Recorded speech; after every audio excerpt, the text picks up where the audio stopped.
الحمد لله نحمده ونستعينه ونستغفره ونعوذ بالله من شرور أنفسنا ومن سيئات أعمالنا من يهده الله فلا مضل له ومن يضلل فلا هادي له ونشهد أن لا إله إلا الله وحده لا شريك له ونشهد أن سيدنا وسندنا وحبيبنا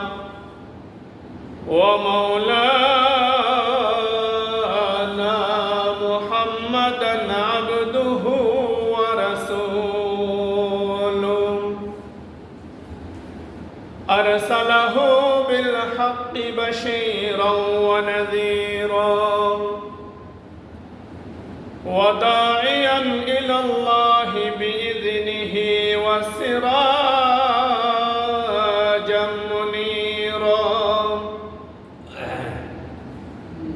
أما بعد فأعوذ بالله من الشيطان الرجيم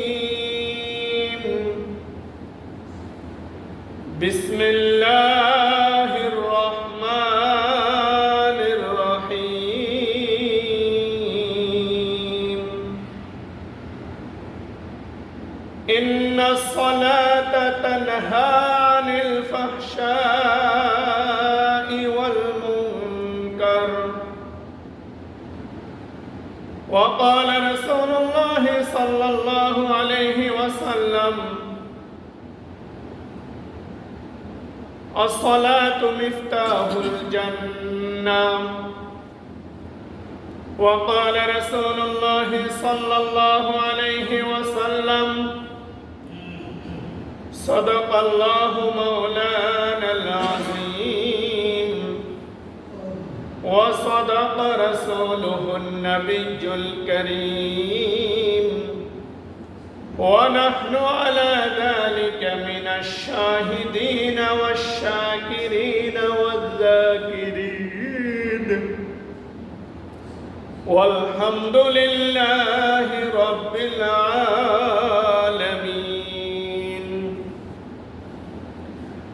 ما كان محمد أبا أحد من رجالكم ولكن رسول الله وخاتم النبيين وكان الله بكل شيء عليما إن الله وملائكته يصلون على النبي يا أيها الذين آمنوا صلوا عليه وسلموا تسليما صلى الله على سيدنا محمد وآله وصحبه وسلم صلى الله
سبحانك لا علم لنا إلا ما علمتنا إنك أنت العليم الحكيم قال رب اشرح لي صدري ويسر لي أمري واحلل عقدة من لسانه يفقهوا قولي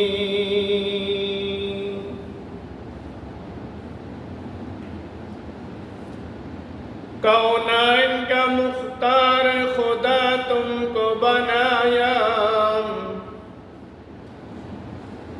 कौनाइन का मुख्तार खुदा तुमको बनाया उम्मत की निगहबान खुदा तुमको बनाया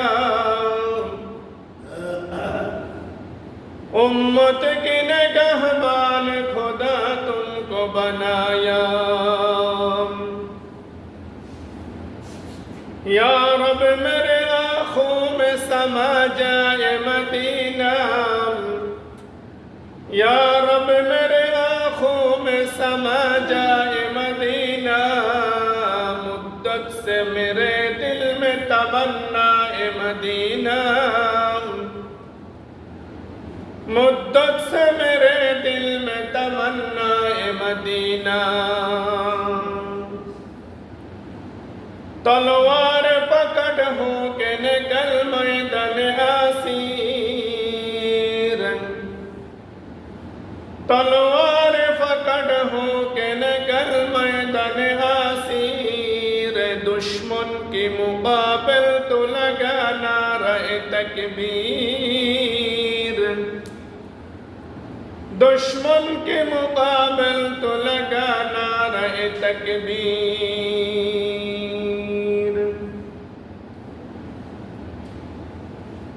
मर्द मुसलमान हो तो मर्द मुसलमान मर्द मुसलमान हो तो मर्द मुसलमान एक हाथ में तलवार से एक हाथ में कुरान एक हाथ में तलवार से एक हाथ में कुरान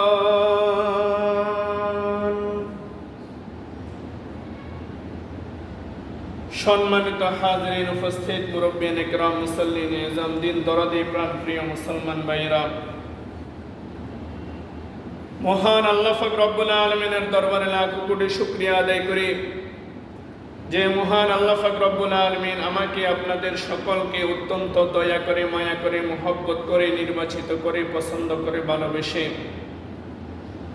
মহান আল্লাহ পাক রব্বুল আলামিনের হুকুম পবিত্র মুহররম মাসের তৃতীয় জুমায় আমাদের সকলকে আল্লাহ পাকের ঘর মসজিদে আসার বসার কিছু কথাবার্তা বলার শোনার তৌফিক দান করেছেন এই জন্য আমরা সকলে কালিমাতুশ শুকরিয়া আদায় করি আলহামদুলিল্লাহ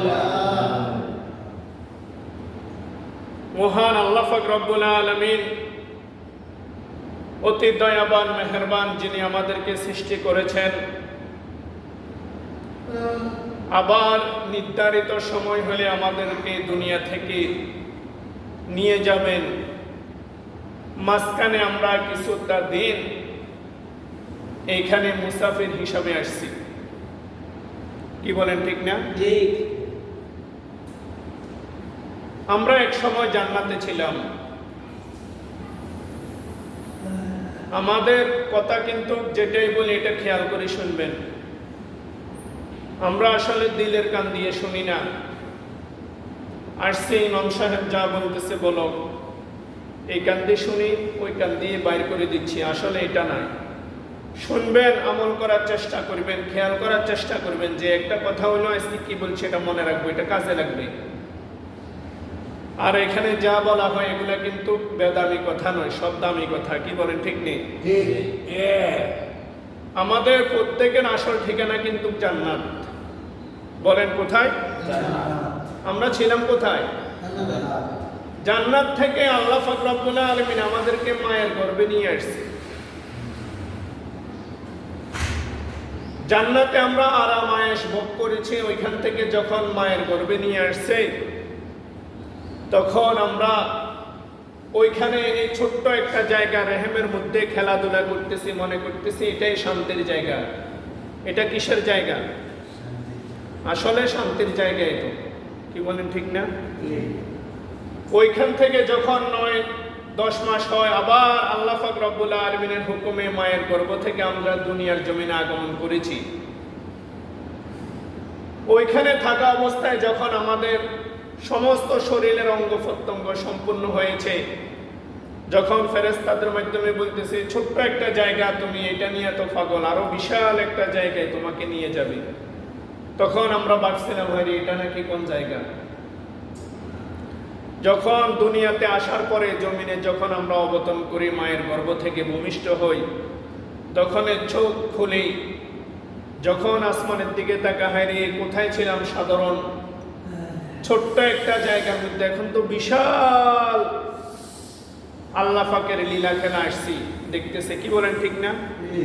এটা দেখি মাত্র কান্না করে। আপনারা জানেন কিনা আমি জানি না, বাচ্চা যখন ভূমিষ্ঠ হয় সাথে সাথে কান্না করে। আর যদি কান্না না করে, ডাক্তারদের ফর্মুলা অনুযায়ী সে অসুস্থ। কিছু হইলে জিজ্ঞাসা হওয়ার সাথে সাথে কান্না করছে কিনা, জানেন না এটা আপনারা? কান্না করলে এটা সুস্থ, আর কান্না না করলে অসুস্থ, তাড়াতাড়ি মেডিকেল নিয়ে যায়। যাই হোক, আল্লাহ পাক রব্বুল আলামিন আমাদেরকে জান্নাত থেকে মায়ের গর্ভে নিয়ে আসছেন, সেইখান থেকে বিশাল দুনিয়া নিয়ে আসছেন। ওইখানে যখন আমরা ছিলাম তখন এই ছোট্ট জায়গা, 2টা হাত ফালার ইসারি খেলাধুলা করছি। যখন 7-8 মাস হয়, সেইখান থেকে যখন ফেরেশতাদের মাধ্যমে আমরা শুনেছি বিশাল একটা ময়দানে তোমাদেরকে নিয়ে যাবে, এখানে আসছি, আর আবার আমরা দেখতেছি বিশাল খেলার মাঠ। যখন 7-8 বছর 10 বছর হয়, তখন আস্তে আস্তে বুঝে আসে, হায় রে, এটাই তো আসল ফিতনার জায়গা। কি বলেন, ঠিক না? এই দুনিয়ার মধ্যে তো যত মারামারি, কাটাকাটি, চুরি, ডাকাতি, হামলা মামলা, ঝগড়া বিবাদ, হিংসা বিদ্বেষ, সবকিছু কোথায়? এই দুনিয়ার মধ্যে তো, আসমানের নিচে জমিনের উপরে। কি ঠিক না? এর ভিতরে আমাদেরকে আল্লাহ পাক পাঠানোর উদ্দেশ্য কি? উদ্দেশ্য হচ্ছে আমাদেরকে পরীক্ষা করার জন্য। কিসের জন্য? আমরা দুনিয়াতে আসছি কিছুদিনের জন্য, এটা আমরা সবাই জানি। আমার দাদা ছিল, এখন নাই, আছে? দাদার আব্বা এখন আছে? ধারাবাহিকভাবে স্টেপ বাই স্টেপ একজনের পর একজনে চলে যাইতেছে। আমার আপনারা একদিন সময় আসবে, আমরা চলে যাব, আমাদের ফুত নাতিরা আমাদের বসবাসের ঘরে জায়গা জমিন ভোগ করবে, থাকবে। এর ভিতরে আমাদের সবার বিদায় ঘটে যাবে, কেউ আগমন ঘটবে। এভাবে দুনিয়া, পৃথিবীর শুরু থেকে আজ পর্যন্ত মানুষ আসতেছে আর যাইতেছে। কি বলেন, ঠিক নেই? তো এই জন্য আমরা এখানে আসছি, কি জন্য? এই উদ্দেশ্য জানতে হবে। আমরা এখানে আমাদেরকে পরীক্ষা করতেছে কিসের মাধ্যমে? যে বান্দা কি করে, কি আমল করে, নেক আমল করে না বদ আমল করে। যদি এই পরীক্ষার মধ্যে আমরা দুনিয়ার লাইনে যখন পড়ালেখা করছি, পরীক্ষা দিছি, পরীক্ষা দেওয়ার আগে আমাদের আগে কষ্ট করতে হয়, রাত দিন পড়াশোনা করতে হয়, হয় কিনা বলেন? করতে হয় না? আবার আপনি দুনিয়ার লাইনে যখন চাকরি করেন, চাকরি আগে নাকি টাকা আগে? বলেন, সবাই বলেন। আগে আপনি চাকরি করেন, 1 মাস পূর্ণ হইলে আপনাকে পুরস্কার দিই, ঠিক না? তো আমার আপনার আল্লাহ পাক রব্বুল আলামিন এই দুনিয়ার জমিনে পাঠিয়েছেন পরীক্ষা দেওয়ার জন্য। আমরা পরীক্ষা দিচ্ছি, পরীক্ষার সাবজেক্ট কিন্তু অনেকগুলা। পড়াশোনা করার সময় যেমন বাংলা, ইংরেজি, গণিত, হিসাব বিজ্ঞান, রসায়ন, পদার্থবিজ্ঞান, জীববিজ্ঞান, কোরআন হাদিস, মাসলা মাসাইল, ফিকহ, অনেক কিছু আছে না? না শুধু একটা পরীক্ষা দিলে পাস, একটা পরীক্ষা দিলে চাকরি হয়ে যায়? চাকরির ক্ষেত্রেও কিন্তু অনেক পরীক্ষা, প্রথম লিখিত হয়, পরে বাই হয়, পরে আবার আপনার কাছ থেকে রিটেন পরীক্ষা নেই। এইভাবে দাফে দাফে যাইলে তখন যায়, এরপরে আপনাকে মেডিকেল করতে হয়, অনেক ট্রেডিং এর পরে আপনাকে একেবারে সুন্দর গদির মধ্যে বসায়। কষ্ট আছে কিনা নাই বলেন? কষ্টর পরে মিষ্টি খাওয়া যায়। এইভাবে আপনি দুনিয়ার লাইনে আমরা যখন আসছি, আখিরাতে যদি আমার আপনার শান্তি ভোগ করতে হয়, আসল ঠিকানা জান্নাত চাই, তাহলে এই জান্নাতে যাওয়ার জন্য আমরা এই পরীক্ষা দিব বিভিন্ন সাবজেক্ট নিয়ে। 1 নম্বর বিষয় ধরেন নামাজ। কি আছে? রোজা আছে নি? আছে। কোরবান আছে নি? আছে। ফরজ আছে ওয়াজিব, আছে সুন্নাত, আছে মুআক্কাদা, আছে হালাল, আছে হারাম, আছে জায়েজ, আছে নাজায়েজ। এই সব ইত্যাদি সব মিলাই যদি আমার আপনার প্রত্যেকটা সাবজেক্টের মধ্যে আমরা পাশ করি, তাহলে আমাদের পুরস্কার ঠিকানা জান্নাত। আর যদি ফেল যায়, এক বিষয়ের মধ্যে ফেল যাইলে ঠিকানা কোথায়? জাহান্নাম। প্রত্যেকটা বিষয়, একটা স্টুডেন্ট মনে করেন এসএসসি পরীক্ষা দিছে, সামনে রেজাল্ট দিব না, সব বিষয় সে জিপিএ 5, কিন্তু অঙ্কেতে পাইছে 32। ফার্স্ট না ফেল? বলেন ফেল নো? তো এই জন্য মুসলমান, আমি বুঝাইতে চাইতেছি, একটু খেয়াল করে লক্ষ্য করে শুনেন। আমরা এই দুনিয়ার মধ্যে আসছি কিছুদিনের জন্য। আমাদেরকে আল্লাহ পাক রব্বুল আলামিন পরীক্ষা করতেছে। এক নম্বর আসল বিষয় পরীক্ষা হচ্ছে আমাদের দৈনিক 5 ওয়াক্ত নামাজ। কয় ওয়াক্ত নামাজ? আল্লাহ পাক রব্বুল আলামিন বলেন, ইন্নাস সালাতা তানহা আনিল ফাহশাই ওয়াল মুনকার। আল্লাহ পাক রব্বুল আলামিন বলেন, ইন্নাস সালাতা, নিশ্চয় নামাজ, তানহা আনিল ফাহশাই, নিশ্চয় এই নামাজ সমস্ত খারাপ কাজ থেকে, আনিল ফাহশাই ওয়াল মুনকার, সমস্ত খারাপ কাজ থেকে আমাকে আপনাকে বিরত রাখে। এটা হচ্ছে এক নম্বর নামাজের গুণ। এখন প্রশ্ন করতে পারেন, হুজুর আমরা তো নামাজ পড়ে আবার মিথ্যা কথাও বলি, আছে না? বলেন আছে। আমরা নামাজ পড়ে আবার সুদ খাই, আমরা নামাজ পড়ে 2-4-5 জন দোকানে বসলে ইংরেজি গালি দিই, আছে না? বলেন আরে কথা বলেন, আছে না?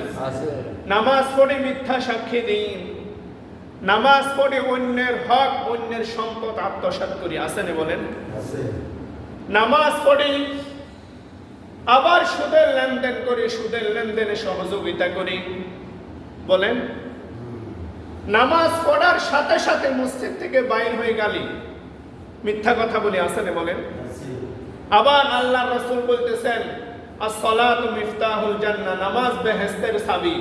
অনেকে বলে নামাজ পড়লে জান্নাত, বেহেশতের জান্নাতের চাবি পাওয়া যাবে। আসলে কি বিষয়টা এমন? আগে পরে ব্যাখ্যা বিশ্লেষণ আছে না? আছে। আবার অনেকে নামাজ পড়ে, এক ওয়াক্ত নামাজও বাদ নাই, কিন্তু সুদ খাওয়া দাওয়াও বন্ধ নাই, আছে না? নামাজ পড়ে, নামাজের হুকুম আহকাম ঠিক নাই, নামাজ পড়তে আসছে, মনে হচ্ছে তাকে কে দৌড়াইতে আছে, কত পরে আসবে আর কত আগে মসজিদ থেকে বের হয়ে চলে যাবে, আছে না? বলেন এমন মুসল্লি আসেনি? কোন রকম ফরজ নামাজ পড়ে চলে যায়, সেজদা দেওয়ার নিয়ম কারণ ঠিক নাই, রুকু সেজদা করার নিয়মও ঠিক নাই, সূরা কেরাত যেভাবে পড়তে হবে তার তেলের সাথে সেটাও পড়ার কোনো উপযুক্ত তার কাছে নাই, আছে না? বলেন না, আছে না? বলেন 4 রাকাত নামাজ 2 মিনিটে শেষ, আছে না? আমরা দেখি তো অনেকেই আগে পরে সুন্নতে মুআক্কাদা পড়ে না, ফরজ পড়তেছেন, কার সাথে ধোঁকাবাজি? বলেন এই নামাজ কি জান্নাতে যাওয়া যাবে? বলেন সবাই বলেন না। মাকুম সস্তে নামাজে ফানজেগানা, মাকুম সস্তে নামাজে ফানজেগানা, ফাওয়াইলুল লিল মুসাল্লিন আল্লাযিনা। কবি বলেন 5 ওয়াক্ত নামাজের মধ্যে যেমন মুসল্লি থাকে না, তার থেকে ডবল মুসল্লি থাকে জুমার নামাজের মধ্যে, আছে না? বলেন আছে। এখন তো জুমার নামাজ পড়লে জান্নাত, কি বলেন? কি বলেন আপনারা? বলেন তো, না হলে জুমার নামাজে কেন আপনি গুরুত্ব দেন? নিশ্চয় আপনার কাছে এরকম কোনো ওহী আসছে যে আমি সপ্তাহে একদিন নামাজ পড়লে আমার ঠিকানা জান্নাত হবে, এই জন্য আর 5 ওয়াক্ত পড়ি না। আমার কাছে এটা মনে হচ্ছে, না হলে আপনি জুমায় গুরুত্ব দেন, অন্য 7 দিন দৈনিক 5 বার 5-7 35 ওয়াক্ত কে পড়বে? বলেন নিশ্চয় আপনার সাথে কেউ বলছে যে জুমা পড়লে শুধু হবে। মুসলমান মনে রাখবেন, আমি আপনি প্রত্যেক দিন সকাল দুপুর রাতে খাওয়া খাইতে হয় কিনা? বলেন মেহমান আছে, আজকে শুক্রবারে খাইলে আবার আরেক শুক্রবারে খাবো। হয়তো কইতে পারেন হুজুর আমরা তো ভাত খাই না, ভাত না খাইলে অন্য কিছু তো খান, বাঁচার জন্য কি খাই? অন্য কিছু খাই না, না হলে কিন্তু মারা যাব। এই দৈনিক যদি 5 ওয়াক্ত নামাজ আমি আপনি না পড়ি, তাহলে আমার আপনার দুনিয়াতে বাঁচার জন্য খাইতে হয় প্রত্যেক দিন প্রতি 3-4 ঘন্টা পর পর। আর জাহান্নামের আগুন থেকে যদি আপনার শরীরকে বাঁচাইতে চান, তাহলে আপনি দৈনিক 5 বার খাওয়া দাওয়ার মতো আপনি দৈনিক 5 বার 5 ওয়াক্ত নামাজ হালাল ভাবে জীবন যাপন করি এই 5 ওয়াক্ত নামাজ আদায় করতে হবে। হবে কিনা বলেন না? আর যারা নামাজ পড়ে, যারা পড়ে না তারা তো পড়বেন, যারা নামাজ পড়ে খেয়াল রাখবেন, নামাজের আগে ফরজ যে 13টা ফরজ আছে, 1 নম্বরে শরীর ফাক, 1 নম্বরে কি ফাক, 2 নম্বরে কাফর ফাক। বলেন, অনেকে দেখা যায় প্রস্রাবখানায় আমরা দেখি পেশাব করে দাঁড়াই দাঁড়াই। যখন জানেন, যখন দাঁড়ানি পেশাব করা অবস্থা আমি এখানে দেখি, আমার কাছে এত রাগ লাগে, মনে চাইতে ধাক্কায় গাঙ্গে ফেলাই দিই। একটা মুসলমান সে কিভাবে দাঁড়ায় নামাজ পড়ে, পেশাব করে? বলেন, কুকুর বিলাই না দাঁড়ায় পেশাব করব? একটা মুসলমান হয়ে আরো মসজিদের আঙ্গিনায় দাঁড়িয়ে প্রস্রাব করে। দাঁড়িয়ে প্রস্রাব করলে ফোঁটাগুলা তার শরীরের ফ্যান্টে শরীরে লাগে কিনা বলেন? আবার দেখি সেই ফ্যান করি মসজিদে অজু করে ঢুকি, শরীর না ফাঁক, ওজুন নেই। যাই হোক, এটা লম্বা আলোচনা। 1 নম্বরে শরীর ফাঁক, 2 নম্বরে কাফর ফাঁক, নামাজের জায়গা ফাঁক। সতর ডাকা, সতর। অনেকে দেখে যারা জিন্সের ফ্যান পরে রুকুতে সেজদায় চলে তাদের সতর দেখা যায়, আছে না? বলেন, আছে না? নামাজ হবে? সাধারণ বিষয় আমরা মনে করতেছি, এখানে কিন্তু ফরজের ঘাটতি হচ্ছে। সতর টাকা ফরজ, ফরজ তরক হইলে নামাজে হবে না, আছে না? বলেন, আমরা অনেকে আছি প্রস্রাব করি, ভালোভাবে পবিত্র হইতে হবে, অপেক্ষা করতে হবে। অনেকে প্রস্রাব করে উঠে চলে আসি। প্রস্রাবের ডাক্তারেরা বলে প্রস্রাবের যে রগগুলো আছে এগুলা বাঁকা তেরা, লাস্টে আপনি প্রস্রাব থাকি যায়, এটা ফোটা পরে বাইর হয়, বাইর হয় না? লড়াচড়া করলে বাইর হয়। এই জন্য প্রস্রাব ক্লিয়ার বাইর হওয়ার পরে 1-1.5 মিনিট অপেক্ষা করা উত্তম, তাহলে আপনি ক্লিয়ার পবিত্র হয়ে গেলেন। যদি নাফাক অবস্থায় নামাজ পড়েন, কিয়ামত পর্যন্ত নামাজ পড়লেও নামাজ হবে না। আর সম্ভব হইলে একেবারে পবিত্র ইনটেক কাফর দিয়ে নামাজ পড়বেন, তাহলে আপনি একেবারে যে ক্লিয়ার আমার কাফর পবিত্র আছে। অনেকে শরীর পবিত্র কিন্তু কাফরও পবিত্র থাকি যায়, আছে না? হয়তো বাসায় গেছে, ছেলে সন্তান কোলে নিছে, নাইনাত কোলে নিছে, অথবা খাটের মধ্যে বসছে, ছেলে মেয়ে প্রস্রাব করে দিছে, কর্তৃত্ব না। এই জন্য নামাজের প্রস্তুতি যখন নিবেন, সম্ভব হইলে একেবারে ইনটেক কাফর দিয়ে নামাজ পড়া এটা সবচেয়ে উত্তম, কারণ নামাজের থেকে উত্তম ইবাদত আর নাই, আছে না? বলেন, আল্লাহর রাসূল বলতেছেন, আউয়ালু মা ইউহাসাবু বিহিল আবদু ইয়াউমাল কিয়ামাতিস সালাহ। আল্লাহর রাসূল বলেন, আমি আপনার দুনিয়া থেকে যখন মৃত্যুবরণ করব, আমার আপনার আমলের হিসাব নেওয়া হবে। যত আমল আছে সমস্ত আমলের হিসাবের মধ্যে সর্বপ্রথম আমলের হিসাব নেবে নামাজের। আর যে বান্দা নামাজের আমলের মধ্যে ভালো পাস করবে, ভালো রেজাল্ট আসবে, অন্য অন্য বিষয়গুলো আল্লাহ পাক রব্বুল আলামিন সহজ করে দিবেন।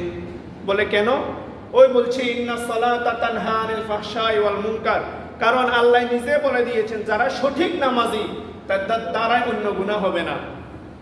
সঠিক নামাজে সে সুদ খাবে না, সঠিক নামাজে সে সুদের সাক্ষী হবে না, সঠিক নামাজে সে সুদের লেনদেনে লেখালেখি করবে না, সঠিক নামাজে সুদ দিবেও না, খাবেও না, সঠিক নামাজে মিথ্যা কথা বলবে না, সঠিক নামাজে কাউকে গালি দিবে না, সঠিক নামাজে কোনো ভাইয়ের হক নষ্ট করবে না, সঠিক নামাজের লেনদেন ক্লিয়ার থাকবে, সঠিক নামাজে মানুষের সাথে ধোঁকাবাজি করবে না। কারণ আল্লাহ ফক্ত বলছেন, নামাজ পড়ার দ্বারা মানুষ গুনাহ করতে পারে না, আর যদি গুনাহ করে বোঝা যাবে তার নামাজ আল্লাহ পাকের দরবারে কবুল হয় নাই। সুবহানাল্লাহ। আমার কথা বুঝছেন? আপনি যদি প্রকৃত নামাজি হন, আপনার ঠিকানা জান্নাত। আর যদি আপনি প্রকৃত নামাজি না হন, ঠিকানা জাহান্নাম। সাজদা দিতে দিতে যদি কুফালে দাগও পড়ে যায়, আপনি মৃত্যুর পরে দেখবেন আমলনামা খালি। ব্যাপার কি? আমি তো 5 ওয়াক্ত নামাজ পড়তাম, জোহরের আধা ঘন্টা আগে মসজিদে আসতাম, আমলনামা যখন খুলে দিবে দেখবো ওই নামাজ পড়ছে, কিন্তু ওই এলাকার আব্দুর রহমানের সাথে সুদের লেনদেন করছি। আছে না? বলেন, আছে না? অ্যাভেলেবেল আছে। যাই হোক, যাদের মধ্যে আছে এটা আমরা পরিহার করব, তওবা করব। মৃত্যুর আগে খারেজ ভাবে তওবা করার সুযোগ হইলে আল্লাহ পাক বলছে মাফ করে দিবেন। এখন আমরা অনেকে মনে করি মৃত্যুর আগে তওবা করব, মৃত্যু কখন আসবে এটা কেউ বলতে পারবো? বলেন, পারবো না। ও মুসলমান, এই জন্য নামাজ এমন একটা ইবাদত, মৃত্যুর সাথে সাথে আমার আপনার নামাজের হিসাব নেওয়া হবে। এই কথা কাউকে জিজ্ঞাসা করবে না, ও ভাই দুনিয়াতে আপনি কত বড় চাকরি করেছেন, কত টাকা কামাই করেছেন, বাড়িঘর কতটুকু সাজাইছেন, আপনাকে এক নম্বরে জিজ্ঞাসা করা হবে আপনার আমল কি দিয়ে আপনি সাজাই নিয়ে আসছেন। এই প্রশ্নটা কিন্তু আগে করা হবে। এই জন্য ভাই আমরা আসলে এই নামাজের বেলা একেবারে গাফেল। অনেকে ফুটলেও পড়ার মতন পড়ি না, জানে না সূরা ফাতিহা, জানে না অন্য সূরা, জানে না তাশাহুদ, আত্তাহিয়াতু, দরুদ শরীফ, অন্য যে তাসবিহগুলো আগে পরে পড়তে হয় এগুলাও জানি না, জানার চেষ্টাও করি না। শুধু আপনি রুকু সিজদা করলে নামাজ হয়ে যাবে না। আপনি নামাজের হুকুম আহকাম এগুলা শিখা ফরজ, শিখতে হবে। না হলে আপনি দুনিয়ার সকল কাজ শিখা ছাড়া কেউ করে না, করেনি। আপনি ডাইভিং করবেন, ডাইভিং শেখার পরে আপনার থেকে পরীক্ষা নেওয়া হয়, আবার লাইসেন্স দেয়। কেন? আপনি নিজেও মরবেন, আপনার গাড়িও ক্ষতি হবে, আপনিও ক্ষতি হবেন, যাত্রীও ক্ষতি হবে। এই জন্য কত পরীক্ষা নিরীক্ষার পরে আপনি ফিট হইলে আপনাকে একটা লাইসেন্স দেখি, বলেন ঠিক নেই? তো নামাজের বেলায় কেন আমরা শিখি না? নামাজ পড়তে আসলে কেন আমাদের এত তাড়াহুড়া? 5 মিনিট পরে দোকানে যান, অসুবিধা আছে? হাদিসের মধ্যে আল্লাহ রাসূল বলতেছেন, আল মাসাজিদু বাইতু কুল্লি তাকিয়্যিন, তোমরা সাক্ষী দাও যে ওই বান্দা মসজিদে সবার আগে আসতো, সবার পরে মসজিদ থেকে বের হইতো, তাহলে সে জান্নাতি। কারণ মসজিদ ইবাদতের জায়গা। মসজিদে আপনি বসে থাকলেও সওয়াব, ঘুমাইলেও সওয়াব, দোকানে বসে থাকলে সওয়াব। কেউ কইছে না? বলেন। দোকানে যত খারাপি কথা আছে দোকানের মধ্যে, কি বলেন ঠিক নেই? আর হাদিসের মধ্যে আছে দুনিয়াতে যত জায়গা আছে সবচাইতে খারাপ জায়গা হচ্ছে দোকানপাট বাজার, আর সবচাইতে দামি জায়গা হচ্ছে মসজিদ।